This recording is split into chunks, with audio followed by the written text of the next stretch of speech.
Hello, what's up my friends? How you doing? It is me, Lasty here. Happy Tuesday, happy brand new episode of the Road to Glory day of the week. Episode number 38 today. Hope you're all doing well and have started the week off nicely.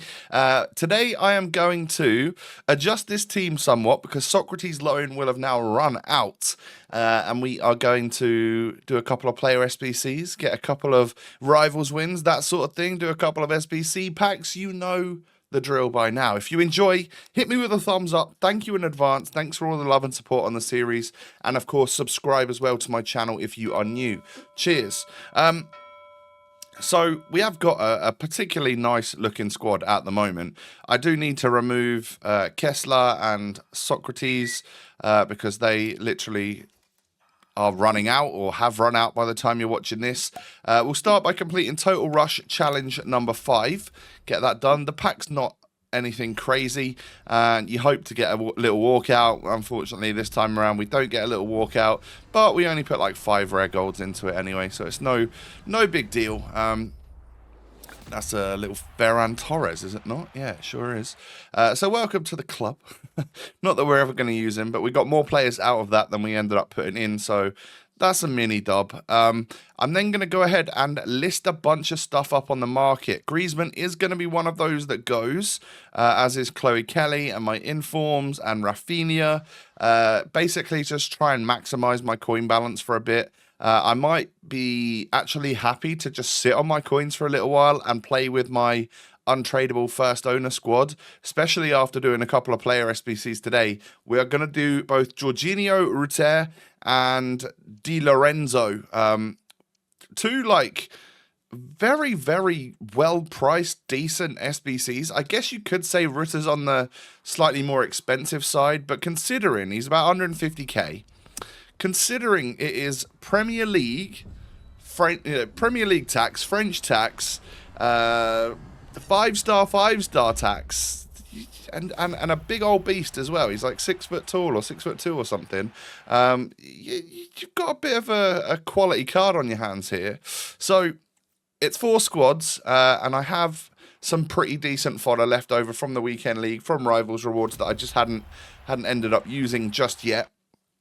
So we're going to go ahead and stick all of that stuff, and I'm probably going to be left with some fodder actually afterwards, which is nice. And then we'll talk about Di Lorenzo in a minute. But one thing you do need for these is a whole bunch of informs. I think by doing both Jorginho and Di Lorenzo here today, I am now kind of out of Team of the Week players in my club. So I need to probably prioritize doing that Team of the Week SBC that refreshes every day. But also that costs an 84 rated team or something like that with an 85 rated card, and currently I'm putting all of those sorts of players into this right here, so I'm probably getting rid of quite a bit of my fodder.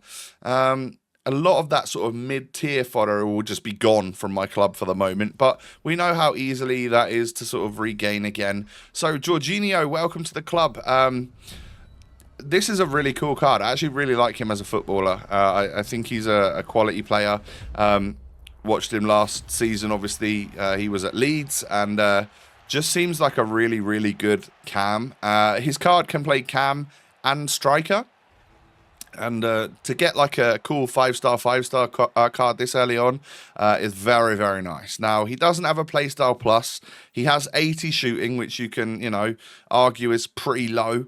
But the dribbling stats there, the pace is great. The physicals are great. Couple of good, very nice playstyles, actually, especially those passing ones. I like it a lot. And I just feel like it could be one of those players that sticks around in my starting 11 for a little while. So welcome, Jorginho. That's nice. I was actually kind of keeping his 75 rated non-rare gold card in my club. I wouldn't put him into any upgrades because I was hoping that maybe there could be like a nice Evo for him. Turns out we've kind of skipped that part and got a really good SBC for him with a dynamic image and everything. So that's nice. And then Di Lorenzo does cost 3 84 rated squads. We're going to say goodbye to Sadio Mane here. And also, I've been putting Pajor in like every squad so far because I think I've got 1 in the club and then I had 3 of her in SBC storage. So, yeah, we've definitely been packing Pajor quite a lot lately. that's kind of weird, isn't it? That she's like the 87 rated player that I can't stop packing at the moment. So 3 84 rated squads is really not too much to ask for Di Lorenzo. It's like 50 or 60,000 coins. I think you need 1 inform for this one, but 84s are like very cheap, very cheap. So I know I'm ending up putting a load of 83s and like an 88 into squads here, but that is just because I wanted to use players from my club. I didn't really want to go and spend the coins. Kind of interested to see how many coins I can get myself up to while selling everything. So he walks out as well. It is an Italian right back from Napoli in Serie A. It is going to be nice chemistry for him and DiMarco, so that should be my fullbacks covered for a little bit, shouldn't it? And he has got a genuinely very nice card, decent pace, good defending, great physical for a fullback, and like passing and dribbling stats that are passable. So I'm hoping that he will play decently. That's the hope, obviously.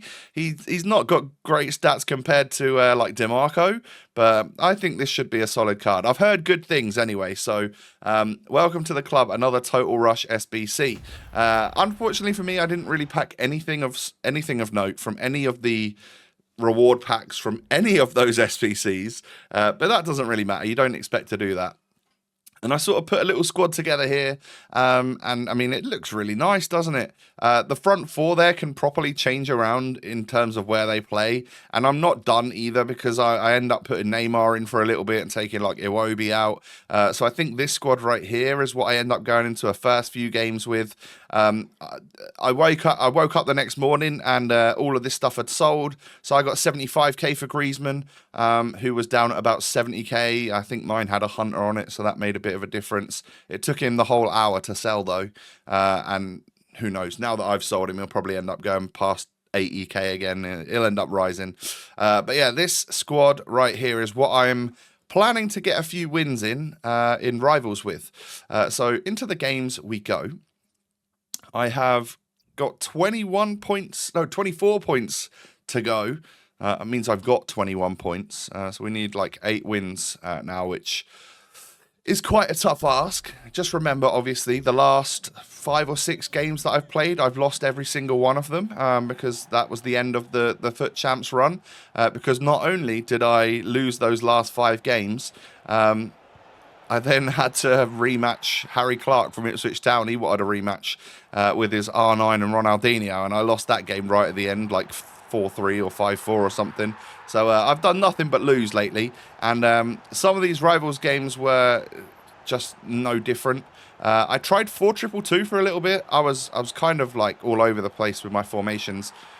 4-2-3-1 that we ended the champs with. That I think is actually really solid. I was just missing a little something up top. And then 4-2-2 just to try and go back to my roots a little bit.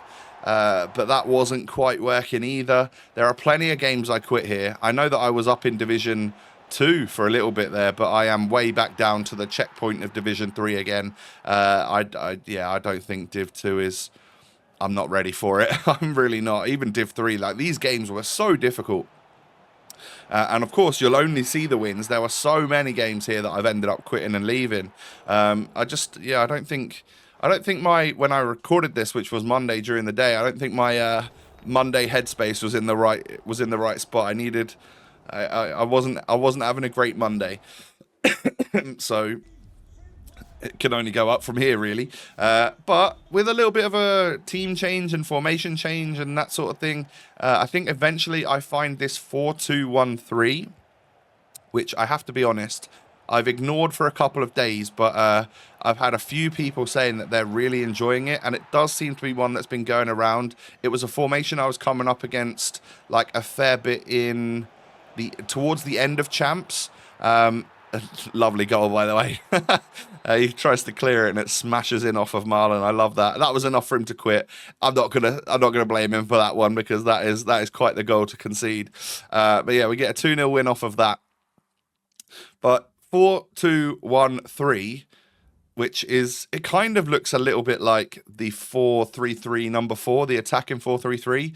But instead of centre mids, you've got 2 DMs. And then the cam and the wingers and the striker. It looks a little bit like 4-2-3-1, but with wingers instead of left mid and right mid.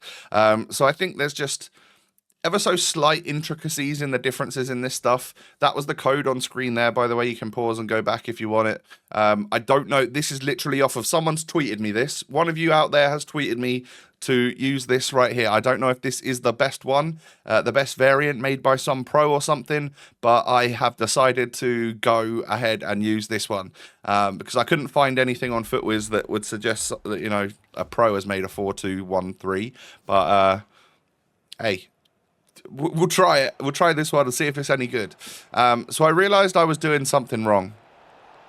I was actively selecting my players, constantly trying to chase my opponents down. I couldn't get near anyone when I was playing these games, by the way. I was proper struggling. I didn't feel like I could attack, and I could certainly concede loads and loads of goals, which is how a lot of us feel, I guess. But as you can see here, I'm like dragging defenders out, trying to manually defend, which is not what you really should do. I think I started playing a little bit better once I just sort of chilled with it, like tried to intercept the passing lane and just kind of almost waited for my defenders to just like AI tackle a little bit, or, you know, my opponent to make a pass and that pass wasn't accurate and then that would go awry. So I would get the ball back, that sort of thing. End up getting a 3-2 quit here against Credit Card FC. Surprised he quit at 3-2. We were having a good game, but I'm good with that. I think his Haaland had also scored like 300 plus goals, so he obviously likes Haaland on this game. But that gets me 2/3 of the way through my rivals for this week. I still need another 15 points, another 5 wins. Let's get another one right here then, shall we? Yaya plays a nice ball through to Marlon, who's used a couple of skills, a little bit of a nice dribbling there, and then just some good composure in front of goal. On his weak foot, actually. I've disrespected Marlon the last week because I just haven't been using him, and he actually is really good. Unfortunately, I give the ball away with him right here after just scoring that goal, and my opponent ends up kind of getting a goal from kickoff. I have multiple chances to clear this and tackle this and stuff, by the way. Absolutely hideous defending on my part, but what can I say? I feel like I'm bang average at the game, and everyone else is better than me.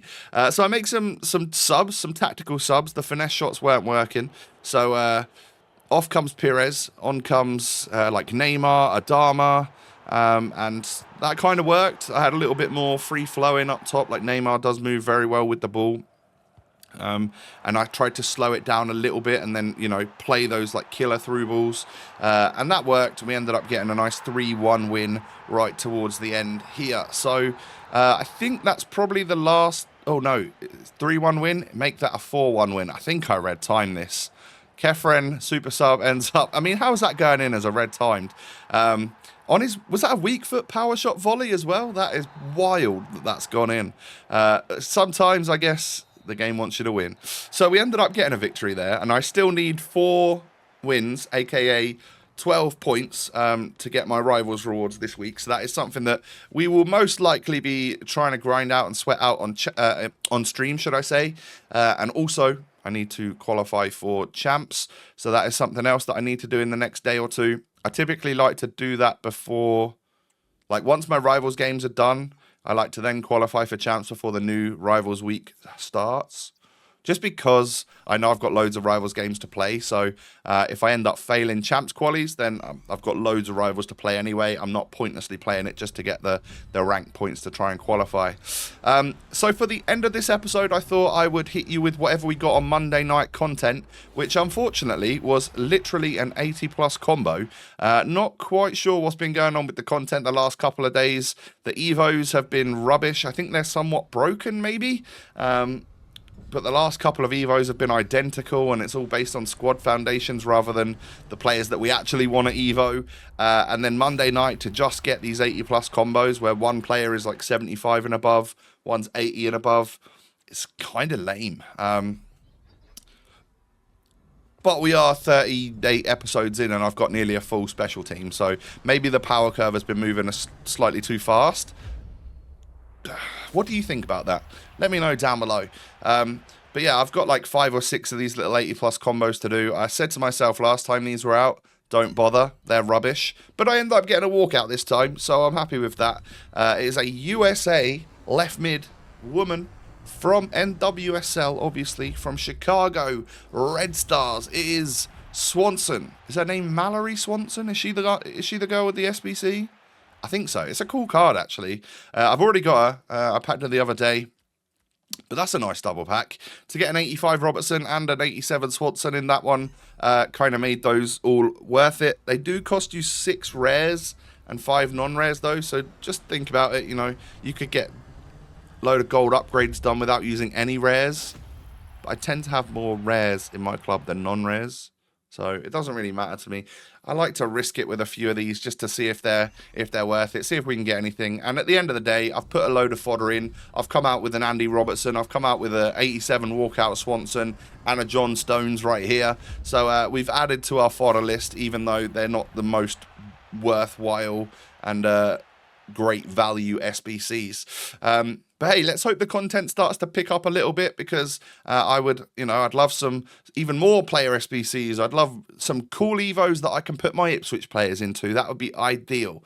But yeah, I mean, what a squad, by the way. It's looking very, very good. It is. So maybe things do need to slow down a little bit for the power curve, because we have actually got a crazy squad here for 38 episodes in. It is wild. 1 gold card in that squad. The rest of them special items is nuts. It really is. But my friends, we've come towards the end of the episode here today. It's getting boiling hot in this room. I need to finish. I need to open the window and chill for a bit. But smash that thumbs up if you have enjoyed. Thank you. Subscribe as well if you're new. Cheers. And don't forget, all my social links are down below. And there's a high likelihood that by the time you're watching this, I might be streaming. So come and check that one out. Take it easy, my friends. Have a great one. And I'll catch you in the next episode. Peace.